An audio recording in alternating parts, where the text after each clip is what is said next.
السيد النائب لألمة مبارك.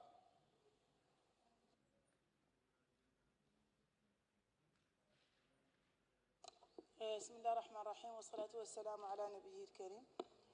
شكرا سيد الرئيس. أنا بدوري مرحبا مع الوزير وطاقمه. أنا اللي نختار نعرف وقابوني قباه هاو الحيوانات والنباتات اللي مطابقين لهم للقانون. نبغي نعرف شنو هما، ما نبغي نمشي ونعود عارفة نوعيتهم شنو.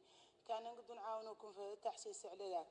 النقطة الثانية على المشروع، مشروع القناة أنا مرحبا به وزين. عندك ذاك اللي فات خليك سابقه بيا اللي أنا على مستوى مقاطعتي.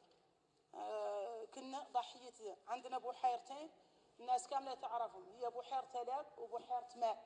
كان فيهم مخزون من الطيور هائل، ولكن تعرض لياسر من القنص وياسر من الرفود والمتاجرة. لأن حكما عندنا بعض الأنواع من الطيور ما تلاقي خارجة عندنا، كيف الحبار ما تلاقي خارج كله ما تلاقي ينجبر، وكيف النعجي شيء نوع من الوزين قالوا النعجي كان ياسر ونقعد الخريف ياخذ الناس تجبر به ما تلاقي ينجبر، وكيف الحبش هذا احنا ما تلاقي عندنا.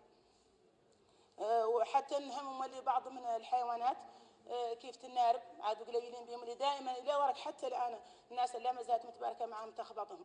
وبالنسبه للوحش قاع ما ترى خارج عندنا. هذا نختار معالي الوزير يعطينا لفته كريمه الدعم بحيراتنا هاو السنتين، دعم غطائهم من ناحيه الطيور. يحاول كانوا يزيدنا يترسانا لو ودنا ذاك اللي ما عندنا يجيب لنا، والله يعدل فينا مشروع بعد يقدر يثبت ذاك الفم ينحمه، وذاك اللي قال لنا انجاب ان انا طالبته من المنبر.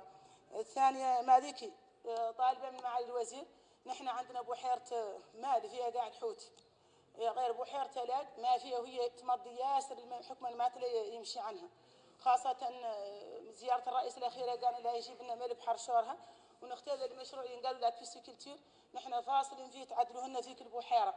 إياك أولا نستفاد نحن منها غذائيا وماديا، ويخلق مولي تشغيل ذاك الخلق اللي عندنا اللي عاطل عن العمل. نختاركم معالي الوزير تقبضوا بعين الاعتبار وتعدلون تدعمونا في المجال. والسلام عليكم ورحمة الله.